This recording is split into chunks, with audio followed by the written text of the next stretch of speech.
Mga kwentong pambata ng mga Ingles. Mahikang luha ng prinsesa.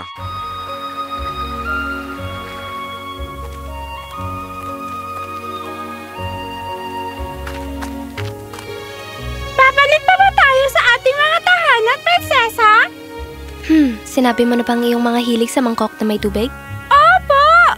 Kaya't basta hindi natin kalimutan ang natutunan natin mula sa kagubatang ito, makakabalik tayo sa ating tahanan. Ang kaharian ng Whisperwood ay mahal na mahal ang kanilang mga gubat. Ngunit hindi iyon ang dahilan kung bakit sila namumuhay sa gitna ng mga puno at hayop. Ang tunay na dahilan ay si Sarka. Ang nayon ay pinoprotektahan ng kanilang mahiwagang prinsesa Evie at ng kanyang mahiwagang luha, ngunit hindi iyon sapat. Si Sarka ay ang masamang salamangkero na sumakop sa kaharian ng Whisperwood. Siya ay naghahanap kay Prinsesa Evie dahil alam niyang hindi ordinaryong babae ang prinsesa.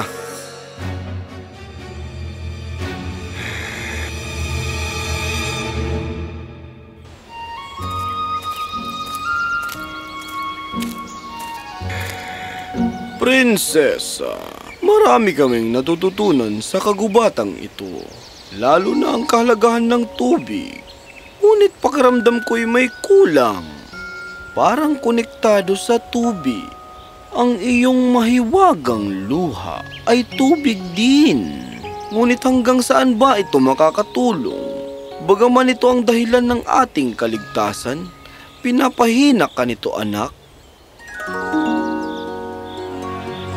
Tama ang matalinong lalaki ng nayon. Lahat ng alalahanin ng kaharian ng Whisperwood ay nasusolusyonan ng mahiwagang kapangyarihan ng mga luha ng prinsesa. Ngunit, nangangahulugan din ito na ang prinsesa ay kailangan umiyak sa bawat problema na lumitaw.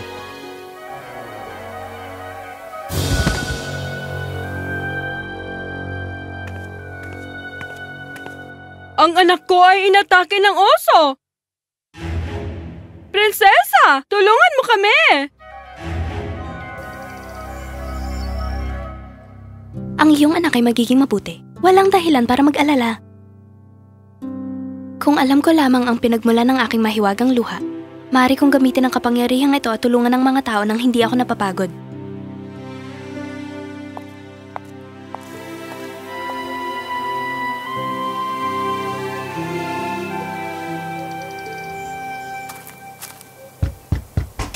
Tinawag mo ko? Prinsesa, may natagpuan akong bagay sa mga lumang teksto. Mayroong isang alamat tungkol sa isang phoenix. Ayon sa alamat, tanging mga phoenix na isinilang mula sa kanyang sariling mga abo ang magkakaroon ng kapangyarihan na mas malakas pa kaysa sa anumang iba pang supremong kapangyarihan sa planetang ito. Makakatulong ito sa ating laban kay Sarka. Kailangan kong umalis agad upang hanapin ang phoenix na ito. Kahit maliit lang na pagkakataon lang ang makatulong sa ating mga tao, kailangan nating subukan ito. Matapos ang mga araw na kasama ang matatalinong nakatatanda ng Whisperwood na nagtatrabaho sa mapa ng tahanan ng Phoenix, sa wakas ay natapos din ang larawan. Ano?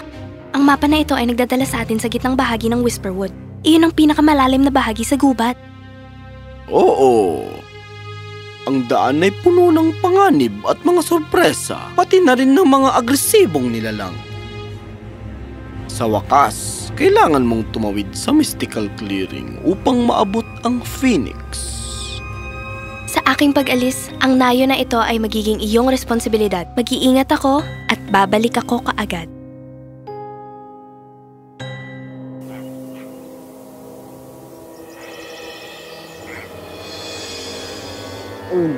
Ginoo, ako'y nag-aalala.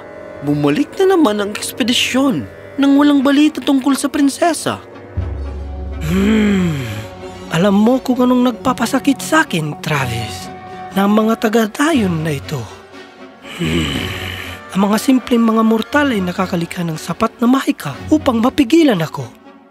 Aking kapangyarihan. Asnos nila ako! Please, karamdam ako. Pagkainsulto.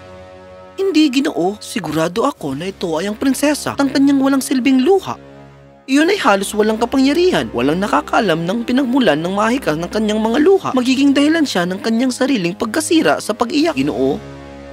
At ang iyong maliit na utak ay nagkakamali sa pagmamaliit sa prinsesa at ang kanyang mga luha. Di ako.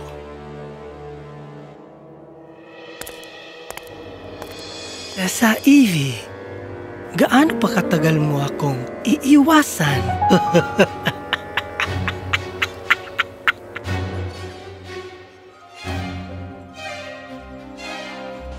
3 araw na ngayon at wala pa ring bakas ng karabana ng prinsesa sa gitnang bahagi ng gubat.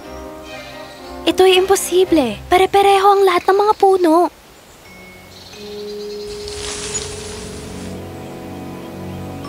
May narinig ako. Ito'y isang galit na jaguar. At siya'y halos umatake sa prinsesa. Ang sundalo'y nakialam, ngunit nasaktan sa proseso. Ang sundalo ay matapang na nagsabi sa prinsesa na magpatuloy sila nang wala siya. Lahat sila'y nakakaalam na kung umiyak si Evie at gagamitin ang kanyang mga luha para gamutin ang sundalo, siya ay magiging mahina. Alagaan mo siya.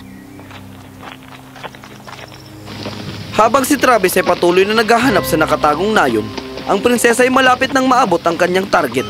Ngunit kailangan pa niyang harapin ang pinakamalaking hadlang sa lahat.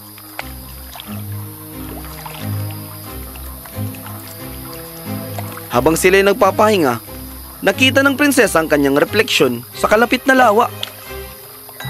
Bakit ang aking mga luha ay may kapangyarihang magpagaling? Kung may mahika sa akin, bakit hindi ko ito makontrol? Bakit kailangan kong magdusa para makatulong sa iba? Maganda ba ang araw mo, prinsesa? Umalis ka na! Ngayon din! Maaaring armado ka ng pinakamapanganib na sandata sa mundo, ngunit hindi pa rin ito gagana. Ako ay isang nymph ng katotohanan, at ang katotohanan ay hindi maaaring patayin. Prinsesa Evie, ito ay tanging matutuklasan lamang. Hindi ko maintindihan. May alaala ang tubig, prinsesa. Ang iyong mga luha ay nagmumula sa sakit. At ang sakit ay palaging may sinasabi sa atin. Kailangan mong bitawan ang iyong takot at isuko ang iyong panloob na mahika. Nakikita kita, matapang ka sa pakikibaka sa mundo sa labas. Ngunit, mayroon ka bang tapang na harapin ang iyong sariling mga takot? Sa mga sandaling iyon, dumating ang sundalo na naghahanap sa prinsesa. At ang nymph ay nawala.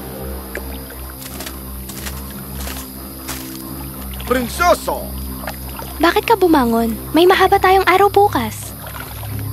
Bukas? Paano naman ang araw na ito, prinsesa? Kaligitnaan pa lang ng gabi. Nagulat ang prinsesa. Doon niya naisip na ito nga ang mystical clearing, kung saan ang sundalo ay makakakita lamang sa prinsesa mula sa labas, ngunit hindi makakalapit sa kanya. Prinsesa, baka maaari mong gamitin ito sa ating kalamangan. Ang mystical circle ay kilalang naglalabas ng pinakamalalim na pagnanasa ng mga mortal. At iisa lamang ang malaking pagnanasa ng prinsesa. Ang malaman ng katotohanan tungkol sa kanyang mga kapangyarihan. May alaala ang tubig, prinsesa. Luminga ang prinsesa sa lawa at tumingin sa kanyang sariling refleksyon. Nagpatak siya ng isang luha sa lawa at ang nangyari pagkatapos ay lubos na nagpagulat sa kanya. Nakita niya ang kanyang sariling kabataan sa lawa. Nakita niya kung paano mahal ng kanyang ina ang kanyang nag-iisang kapatid at kung paano niya binigo ang tiwala ng kanyang ina at ninakaw ang hiyas ng pamilya. Anong ginawa mo? Di ka karapat-dapat sa titulo ng dakilang salamangkero. Ado kang abala sa iyong Evie, ang mas karapat-dapat para sa posisyon na ito. O ang tunay na dakilang salamangkero. Hindi. Trinidor mo kaming lahat. Hindi ko papayagang magdulot ka ng pinsala sa kaharian na ito. Nakita ni Evie ang isang mabangis na labanan sa pagitan ng kanyang tiyuhin at ng kanyang ina. At sa wakas, nakita niyang kung paano isinakripisyo ng kanyang ina ang kanyang buhay upang iligtas si Evie. Huwag! Ina! Huwag! Umiyak si Evie ng buong puso at nahulog sa lupa.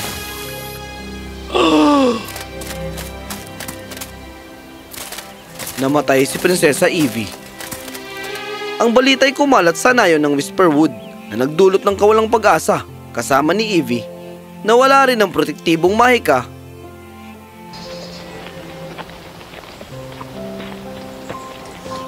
At ang nayon ay hindi na muling maitatago. Haha! Magiging sobrang saya ni Sarka sa akin.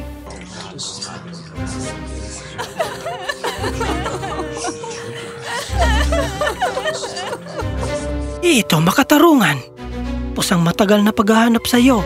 Ito lang ang anak ng dakilang salamangkero na humaharap sa akin. Huwag ng salamin na kabaong. Ito talaga ang mangyayari. Ayoko sa iyong bagong pinuno. Ano na? Anong nangyari? Kailangan ko lang gawin ay gamitin ang aking bato upang gawin kayong aking mga alipin. Prinsesa Evie! Oh, Talaga ngang si Prinsesa Evie ang inaangat sa himpapawid. salamangka ito. Ang aming propesiya ay nagkatotoo. Si Prinsesa Evie ang Phoenix. At tunay nga, siya nga. Si Prinsesa Evie muling isinilang mula sa kanyang sariling mga abo na mula sa mga luha na nagpagod sa kanya. Nakatayo siya roon, mas malakas at mas matapang kaysa dati. Kamusta, Tiyo? Kas ng loob mo, inaka, ng aking kapatid. Hindi mahina ang aking ina. Isinakripisyo niya ang kanyang buhay upang protektahan ako at ang sakripisyong iyon ay nagdala ng lahat ng mahika niya sa akin. Ako ang tunay na salamangkera at pagbabayarin kita para sa lahat ng iyong mga ginawa. Hindi mo karapat-dapat ang aming hiyas.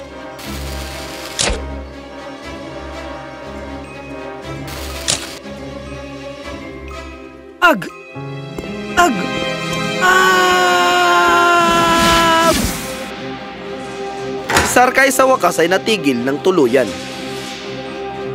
Ngunit higit sa lahat, si Evie ay gumaling. Ang sakit sa kanyang puso ukol sa kanyang ina ay nabawasan sa kaligayahan na may bibigay ng kanyang mahika sa kanyang mga tao. Hindi na kailangan umiyak ni Evie upang buhayin muli ang kanyang mahika. Ang mahika ay dumadaloy na sa kanyang mga ugat. Siya ang Phoenix. Naibalik ni Evie ang kaharian sa datintong kalagayan at siya ay kinoronahan bilang kanilang pinuno. Ngunit hindi nila malilimutan ang mga natutunan nila sa kagubatan. Sinasabi nila hanggang ngayon ang mga bata sa kaharian ng Whisperwood ay nagdarasal sa isang mangkok ng tubig bago matulog.